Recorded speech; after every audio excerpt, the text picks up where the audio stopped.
दोस्तों नॉलेज, अगर हम बात करें नॉलेज की, तो नॉलेज हमारे सबके लिए एक ऐसा वेपन है जिसके बेसिस पे हम कुछ भी अचीव कर सकते हैं। आज की वीडियो में हम बात करेंगे कि मेडिकल फील्ड में नॉलेज का क्या इंपॉर्टेंट रोल है और किस तरीके से आप अपनी प्रैक्टिस को और बेहतर कर सकते हैं।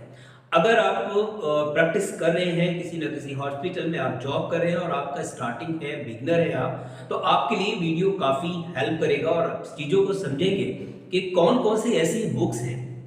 कुछ मैं यहाँ पर बुक के नेम भी आपको रिकमेंड करूंगा कि अगर आप उन बुक्स को रीड कर लेते हैं, ज़रूरी नहीं है उन पांचों के पांच बुक्स आप रीड करें, उनमें से कोई भी बुक्स अगर आप रीड करेंगे तो डेफिनेटली आप अपने नॉलेज को इम्प्रूव करेंगे और साथ ही साथ चीज़ों को सीखेंगे कि किस तरीके से ये बुक्स आपके जो करियर है या आपका जो मेडिकल फील्ड है उसमें हेल्प करेंगे।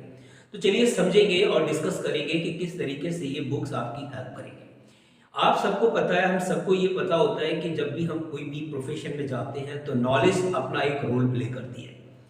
मान लीजिए आप किसी पेशेंट के साथ डिस्कस कर रहे होते हैं किसी पर्टिकुलर ऑर्गन के बारे में और उस ऑर्गन के बारे में आपको कंप्लीट नॉलेज है, तो आप उस पेशेंट को कन्विंस भी कर पाएंगे और साथ ही साथ उसकी प्रॉब्लम को रिजॉल्व भी कर पाएंगे।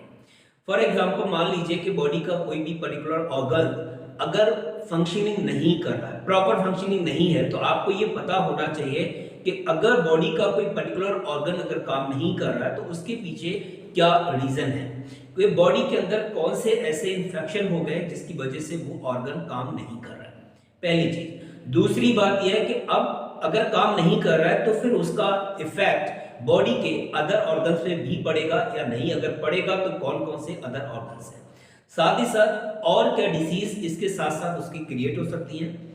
साथ ही साथ आपको ये भी पता होना चाहिए कि अगर कोई ऑर्गन्स डैमेज हो रहा है या इन्फेक्टेड हो चुका है तो उसको रिकवर करने के लिए कौन कौन सी मेडिसिन हम इसमें दे सकते हैं। ईच एंड एवरीथिंग आपको पता होना चाहिए। ऐसा नहीं है कि हम एक प्रैक्टिस तो कर रहे होते हैं बट प्रॉपर नॉलेज ना होने की वजह से हम कहीं ना कहीं चीज़ों को मिस कर जाते हैं। अगर आप भी मेडिकल फील्ड में एंट्री कर चुके हैं या करने की प्लानिंग कर रहे हैं तो आपको भी इन सभी चीज़ों के बारे में पता होना चाहिए। आपको पता होना चाहिए कि बेसिक चीज़ें क्या है, अगर कोई कोल्ड है, कोई फीवर है, किसी तरीके का अगर आता है तो क्यों आया है और उसके लिए क्या मेडिसिन हम दे सकते हैं। आज के इस वीडियो में बात करेंगे कुछ ऐसी बुक्स के बारे में जो डेफिनेटली आपकी हेल्प करेंगे अगर आप प्रैक्टिशनर हैं तो। आप में किसी भी रूरल एरिया में प्रैक्टिस कर रहे हैं या फिर किसी टाउन में प्रैक्टिस कर रहे हैं, आप BN/S है, DN/S है, CMS आपने कर रखा है, आप किसी भी पैथी के डॉक्टर है, आपको ये नॉलेज डेफिनेटली आपकी हेल्प करेंगे क्योंकि बेसिकली हमें पता होना चाहिए हमारी बॉडी के ऑर्गन्स के बारे में कंप्लीट नॉलेज हमारे पास होनी चाहिए।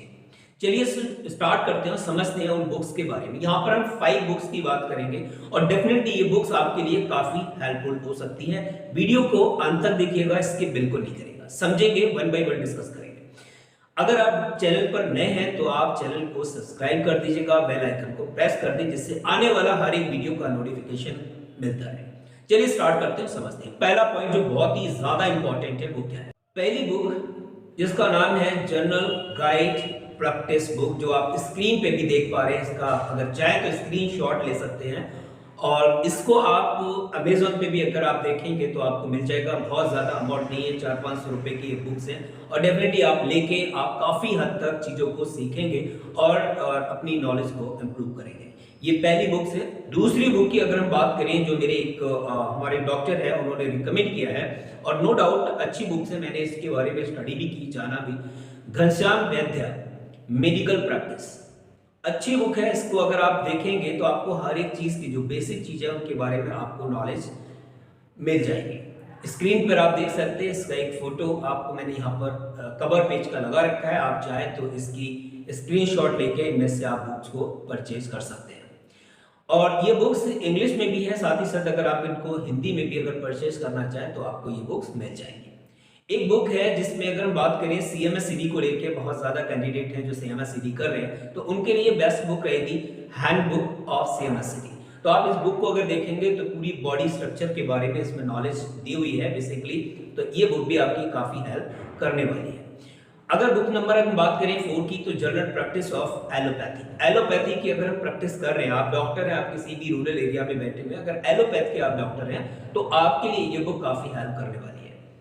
देखिए, आप कितने भी बड़े डॉक्टर हैं, अगर आपके पास नॉलेज की कहीं न कहीं कमी है, आप चीज़ों को अच्छे से नहीं सीखते, तो फिर बहुत अच्छे डॉक्टर आप नहीं बन सकते। तो इसलिए आप नॉलेज को ज़्यादा से ज़्यादा गेन करें और उसको अपनी लाइफ में इम्प्लीमेंट करते चलें। अगला अगर हम बात करें बुक नंबर 5 की, वो है doctor guide to starting your practice. ये 5 बुक हैं, स्क्रीन पे आपको इनके कवर पेज आपको देख रहे होंगे। इनमें से जो भी बुक आपको सुटेबल लगे, आप अपना करियर स्टार्ट कर सकते हैं और इन बुक्स को रीड कर सकते हैं। इन सब में अगर आप मुझसे पूछेंगे सर बेस्ट बुक कौन सी है, तो जो मुझे रिकमेंड की है या मुझे बताया गया है, तो उसके हिसाब से अगर बात करें, क्योंकि मैंने भी इसके बारे में काफ़ी स्टडी की है, तो मुझे 2 बुक्स यहाँ पर बहुत अच्छी दिखी हैं। एक हिंदी में अगर आप पढ़ना चाहें तो जनरल गाइड प्रैक्टिस बुक है, हिंदी में आपको मिल जाएगा, अमेज़न पे अवेलेबल है। दूसरा अगर हम बात करें घनश्याम वैद्य मेडिकल प्रैक्टिस, ये 2 बुक ऐसी हैं, दोनों बुक्स में से कोई भी आप ले सकते हैं, हिंदी और इंग्लिश में, तो डेफिनेटली आप काफ़ी हद तक अपने मेडिकल फील्ड में इंप्रूवमेंट ला सकते हैं। और चीज़ें, क्योंकि जिस लाइन में हम होते हैं मेडिकल फील्ड में, डे बाय डे हम कुछ ना कुछ सीखते रहते हैं, इसीलिए इस फील्ड में हम एक वर्ड यूज करते हैं, वो है प्रैक्टिशनर। आप अगर 60 इयर्स के भी हैं तो भी आप प्रैक्टिस कर रहे हैं, इसका मतलब है कि आप सीख रहे हैं। हर दिन आपके पास चैलेंज होते हैं, हर दिन आपके पास new patient, new disease, challenges से भरी हुई लाइफ होती है डॉक्टर की। तो बुक्स ज्यादा से ज्यादा पढ़ें, नॉलेज को गेन करें, इंप्लीमेंट करें, चीजों को सीखें। वीडियो अच्छा लगा हो तो लाइक कीजिएगा, शेयर कीजिएगा और चैनल को सब्सक्राइब करना बिल्कुल नहीं भूलिएगा। Thank you, thanks for watching.